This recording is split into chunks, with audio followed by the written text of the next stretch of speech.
Right. What am I doing?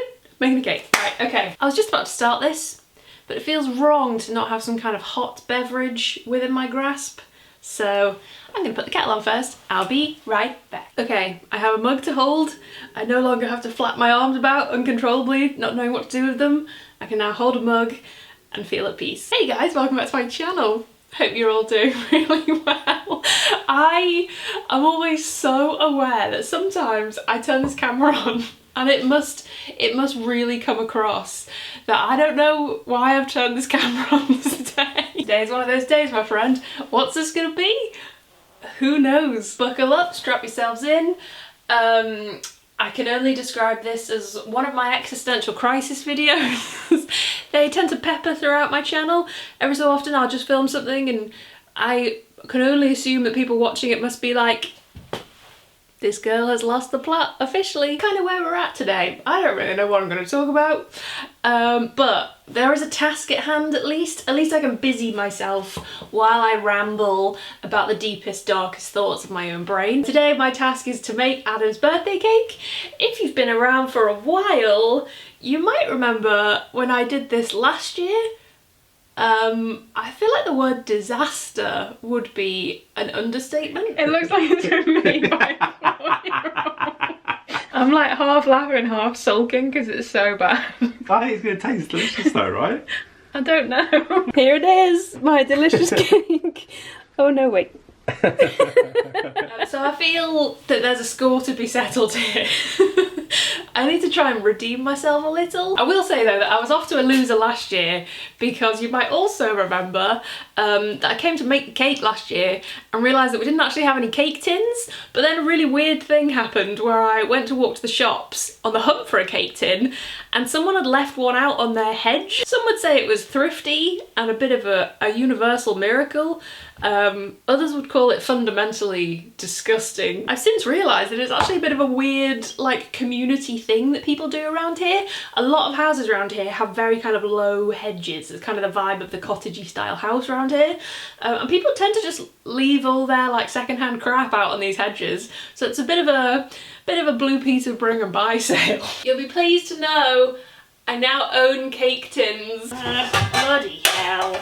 I'm really looking forward to the day that one day, it might not even be this house to be honest, I don't know at what point in life you reach this point where all your kitchen cupboards are like tidy and organised and all have a purpose and don't just like come crashing down around you every time you open a cupboard door. I still burst a couple of eardrums every time I open any of our cupboards, but look, they're clean, they're not from a hedge, so we're already doing better than last time. And I'm going to be making, for Adam's birthday, a delicious 2-layer cookies and cream cake with a cookies and cream sponge and cookies and cream Oreo buttercream frosting.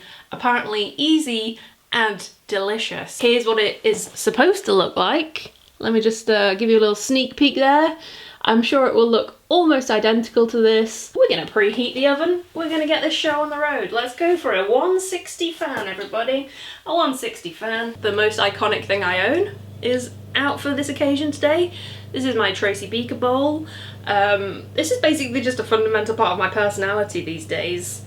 It really makes up a large majority of my funny, relatable content, the fact that I own this bowl. Chop your Oreos into quarters. I've just realised when I'm reading the recipe, I'm gonna have my head down here. You'll be able to see all my grey hair. I'm really going grey. I actually don't mind the idea of going grey. It's probably not something that I'll fully embrace quite yet at the tender age of 30. I'll try and put it off a bit longer than that, I think. But every time I look in the mirror, I do notice that it's a real thing that's happening. And while I kind of have daily life questioning sessions already, seeing your hair turning grey is really not helping with that. Chop your Oreos into quarters or slightly smaller, but still so there are chunks. I can do that. I stood in the biscuit aisle and nearly shed a tear, very close to nearly shedding a tear because I couldn't find the Oreos anywhere. I was looking for that beautiful bright blue packaging, thinking, where are my Oreos at? But just as I was about to throw my basket out of the Tesco window and do an old man shakes fist at cloud Simpsons moment, I realised that they were pink. The world's gone bloody mad. If a pink Oreo packet doesn't sum up the state of the world these days. I don't know what does. Apparently they're Lady Gaga Oreos. I don't know why, because they don't have a picture of Lady Gaga on them. There's absolutely no reference to Lady Gaga whatsoever, other than the fact that it says a design inspired by Lady Gaga. Right, let's get to crushing. That's what I think to myself every damn day. Let's get to crushing. So the reason that I decided to click the camera on today to do this was A, to try and prove to the world that I'm not totally incapable of anything culinary related. Although I'm really setting myself up for a fall here, aren't I? I mean, surely it can't possibly be worse than a cake made from a hedge tin. I'm really backing myself here, saying that this is definitely gonna go more successfully than last year's. I've got no evidence of that, but it seemed like a good opportunity to click the camera on and have a catch up with you today, because Adam has actually booked the day off work today. He was supposed to be doing, for Christmas I bought him a Chinese cooking class, but that got cancelled, so he had the day booked off work anyway, and he gets his birthday off from work as well, so he's got like a 4-day weekend this weekend. So today he's gone out for what he's dubbed as an Adam day, and he's like gone to get a coffee and a nice sandwich and go and sit by the river with a podcast and a book and just live his best life. I really rate that, and I kind of always jump at the chance to film when he isn't in the house, which is probably going to sound super weird, and like, he's on camera with you all the time, like why would you be bothered about filming in front of him kind of thing. But I don't know, I have such a streak of self-consciousness around filming, and I still, oh that's the wrong bloody butter, I need me stuck. Even after however long it's been, 8-9 years of filming on YouTube, I still get like crippling like self-consciousness when it comes to filming in front of other people. It's a little bit different when I'm vlogging, because that's just a bit more, I don't know, a bit more cash kind of thing. But when I kind of have my setup going on, I really get into a zone. And I guess a big part of that is because up until the last 12 months, YouTube has always been such a solitary activity. I've basically always just used it as like company for myself, because I've worked for myself for such a long time. Normally you spend a lot of time on your own when you're doing that. I've always used YouTube as like a bit of a chat and a bit of extra company, and I kind of hang out with you guys when I'm on my own. It feels weird for me to do that when someone else is in the house. I sort of, when the camera's on, I go into this like parallel mindset where I can just ramble and ramble and ramble, which is very strange because then I upload this and obviously lots of people watch it. This is what this video is going to be, by the way. I think I've just kind of explained it to myself there, like YouTube has always been a very me and the camera kind of thing. I almost use it as like a bit of a confessional booth. It just makes me kind of more aware than I normally am, because a lot of the time I'll come to I'll like film something and then I'll come to edit it and I won't remember half the stuff that I said because I get into this mindset and this zone, and having someone else in the house hearing what I'm saying knocks me off my flow a little, you know? So in the nicest possible way to my lovely boyfriend, I was quite excited for him to go out for a couple of hours. It's nice for me to get back into that zone and just kind of go a little bit off script, you know. This is a baking video, so a little baking update for you. I'm just creaming butter and sugar with a Christmas spatula. Very important ingredient. A little festivity. It's actually good for me as well. It's quite an intimidating challenge for me. I was a bit worried about it when I woke up this morning. But I don't think it's any secret to anybody who's watched me for a extended period of time that I overthink everything that I do for online stuff.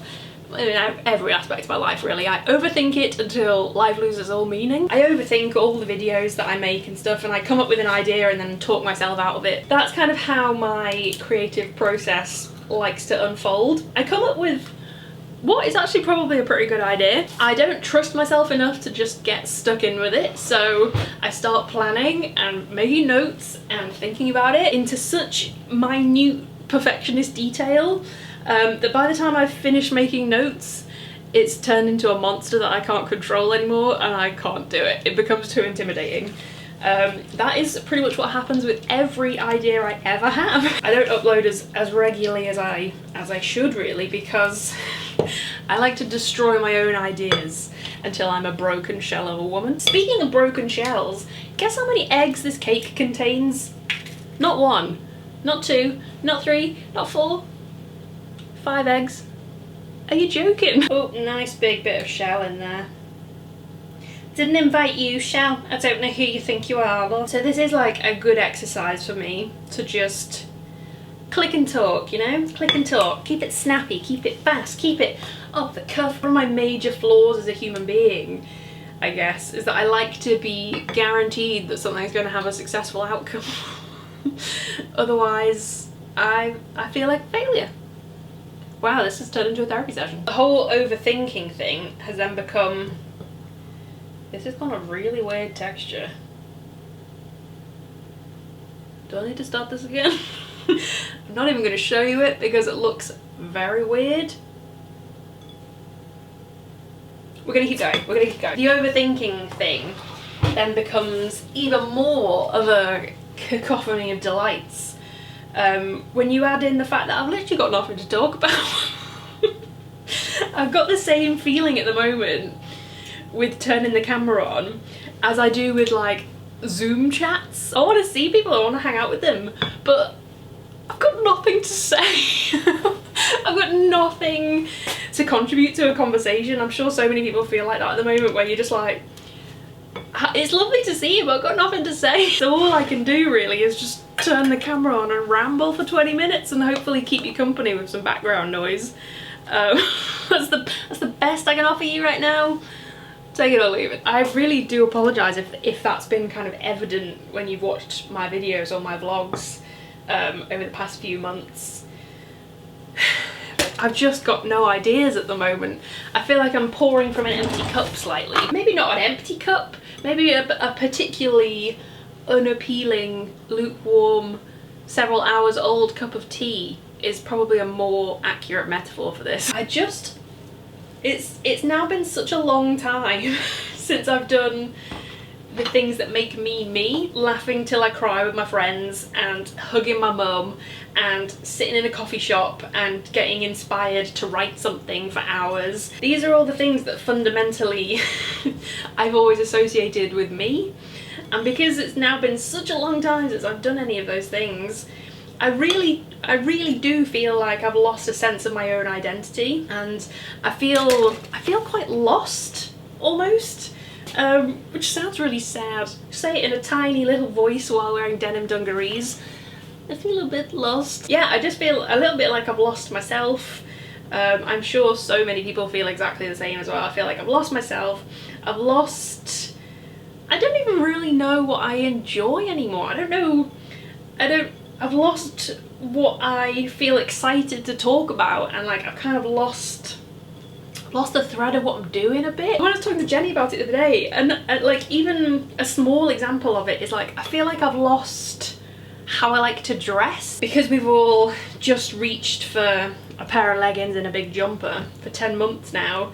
Occasionally not even that, occasionally just your dressing gown. But then I think the nice angle of looking at that is that I'm really looking forward to figuring that out again. I'm really looking forward to like indulging myself in kind of like rediscovering myself. Okay, I don't mean to brag, but I've now made this into the most delicious looking cake mix you've ever seen.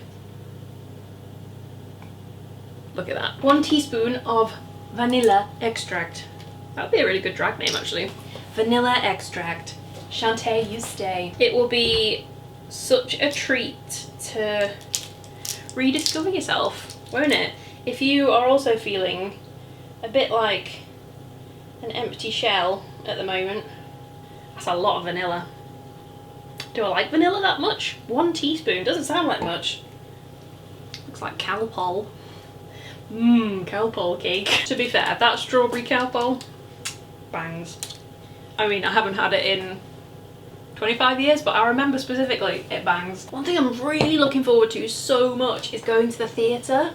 I cannot wait. Who knew that was something that I loved so much, but that's really become something that I'm so excited to do again. I can't wait to be sitting in my seat with like a £9 gin and tonic, feeling that like tension and atmosphere, excitement when the lights go down. It's like little moments like that, isn't it, that make you you and like those shared moments that you are looking forward to so desperately with your friends and your family. But then you think about how long we've gone without those, and it's no wonder that we all feel very lost right now, isn't it? Okay, we're making good progress here. Add in your Oreos and lightly fold through. So it's a bit of a madness. I'm gonna put chunks of Oreo into my cake mix. I've never added biscuit to a cake mix before. Feels a little wrong, but hey, if Oreos in cake mix is wrong, fill in the blanks. I don't wanna be right. I'm not optimistic about this anymore. I felt really confident going into this. As I'm adding massive chunks of Oreo. Oh, and a cat hair, that's nice. Why do cat hairs just travel through the space-time continuum? I'm gonna bring back the Christmas spatula to fold these in as well. Bring back my spatula. This kitchen is not big enough for me to make a cake in. It's what I'm realising during this process. Maybe I'm just a very messy cook. This is freaking delicious.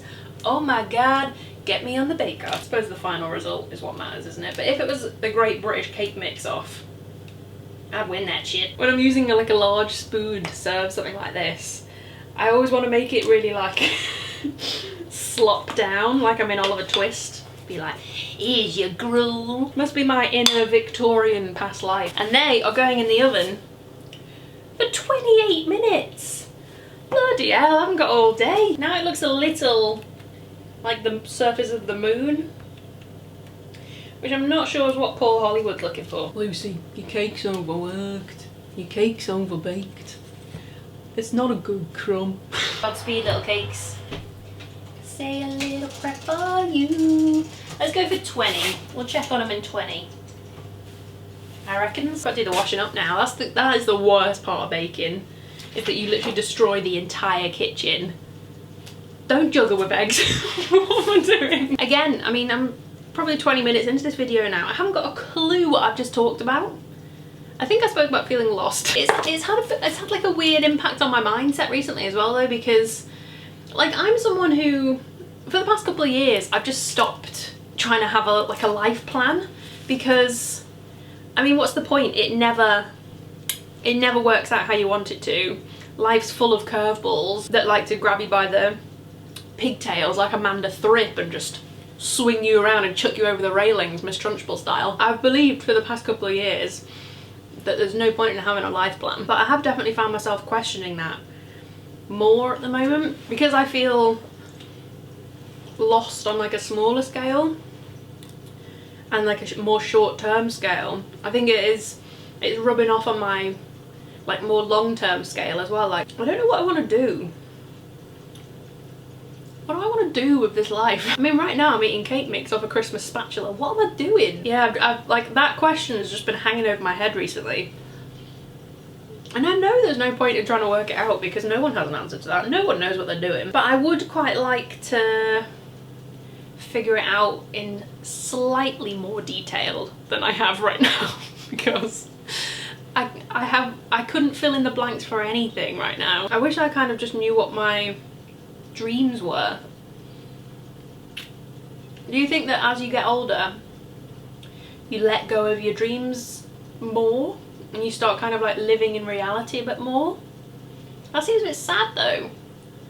But I don't know what my dream is anymore. I don't know what I'm like, what am I reaching towards all the time? What am I trying to do other than make a delicious birthday cake? I guess I should probably switch you off a bit and save some battery, and we'll come back to business when things are cooking. When she's cooking on gas. Actually electric, because it's an electric oven. Peace. We're just about getting there. I'm slightly perturbed about the fact they look quite dark. How have I burnt these? Let's try the trusty old, does the knife come out soggy? An important life lesson for us all. If your knife's coming out soggy, you might want to do something about that. I'm gonna say we're done here. They look brown. That's what everyone wants from a good birthday cake, right? As long as it looks brown, we're good to go. Wow, it is absolutely chucking it down outside. You won't be able to see this, but if you can hear a gentle hissing in the background, it's not the person that I'm keeping in the basement, it's the rain. Whenever I have these like weird existential moments, I normally like to try and counterbalance them with what my advice would be if someone came to me with these thoughts. If one of my friends was like, what am I doing? But I'm actually finding it quite hard to rationalise these ones because I'm just genuinely clueless. Like, I don't know what my job is going to be in 3 or 4 years. I don't know where we're going to be. But I suppose if you're worrying about things that you don't know the answer to, then the most helpful thing you can do is try and turn the volume up on the things that you do know the answer to. If it's taught us anything, it's that actually the bigger picture isn't really worth banking too much on, because anything can happen. The whole world can shut down for 12 months and totally throw you off kilter, and then it doesn't matter what you've been planning anyway. What's the point of worrying about it? Stuff ebbs and flows through life, whatever decisions you try and make. Look, if Pocahontas taught us anything, it's, should I choose the smooth course, steady as the beating drum? Should I marry Kokomo? He's all my dreaming at an end. I mean, that's always one option. Or do you still wait for me, dream giver, just around the river bend? And I don't know about you, but I look once more just around the river bend. Beyond the shore, somewhere past the sea. This buttercream is serious business. Serious business. I suppose I don't need to really stress about it that much. I'll just see what happens. I would just like to have a dream to strive for. You know? I'd like to have a dream. But I suppose the kind of like impending feeling of doom that I've lost all my dreams is just part of that thing of like, I've lost who I am and what I'm trying to do. So I need to kind of rediscover that when possible. If someone could strike me down with a lightning bolt of inspiration, that would be great. This seems like a bloody lot of icing. It's like cement. I can build a house with this. Oh no! You're home. Don't look. Well. Just wielding a rolling pin as you come through the house. I hope that's not the cake that you're bashing up. It's a fine-tuned process happening here. Film it. Yeah, but I'll just cut it. It's fine. Where's my cake? Well, my plan for a surprise birthday cake went slightly off the rails there because Adam came home earlier than expected. So my surprise is ruined. I have literally covered the entire kitchen in crushed Oreos, and out of 2 packets I have half an Oreo left. I mean, I'm struggling to make it look great, I'll be honest. The only thing about this cake is it's very grey. Because I made the buttercream with Oreos too, it's just turned everything a bit grey. So it doesn't look super appealing, but I'm trying my very best here. I mean, you can't polish a turd, you can cover it in Oreos. With that final little flourish of broken Oreo there, God, it's really heavy. Wow, this is an intense cake. I mean, I think it's a slight improvement on last year. What do you think? I mean, bless my little heart for trying. God loves a trier. It's just very grey. I'd eat it though. At least it's got some height to it this time. The other one looked like it had been sat on. I feel like I've got some good biscuit distribution going on through my sponge. It weighs about, I would say, the weight of a human head. And I've done the very best I can with grey on grey. Slightly wish that I'd kept the buttercream white, but hey ho. We live and learn. These are important lessons that we all have to go through. What shall I do for the thumbnail? Some kind of powerful... That's the one. Nailed it. Thanks for listening in while I have a small meltdown in the kitchen. Always a pleasure. And I'll see you guys very soon with another video.